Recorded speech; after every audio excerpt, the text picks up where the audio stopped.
Hi everyone, I'm Jerry. Was just sent this extremely stout workout bench. This thing has 10 back positions, 4 seat positions, and can hold up to 1,300 pounds. This thing is a beast. It actually is built extremely well, welded, very easy to put together. It has a wonderful welded handle on the back side here that allows you to pick this up, and using those wheels can maneuver this around. You could even store this out of the way, so it doesn't take up a lot of space. It is 18 inches high when it is laying down, and so you can simply position this wherever you want to, if you're going to be doing your workouts. Get it put down. It does have padded feet on the bottom, so padded feet on that one as well as this one as well. You can then get this set up however it is you'd like to have it to do your workout.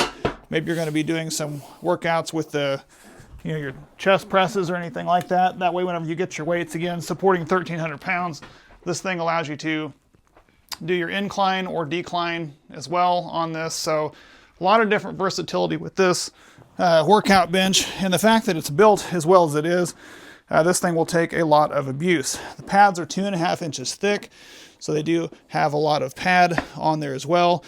Everything is welded and bolted together. I have not found any faults with this at all. Everything seems to be built as good, if not better, than any piece of equipment that I've seen to date. So I am very impressed with this. Thank you guys for sending this. Should be able to put this to good use for many years to come.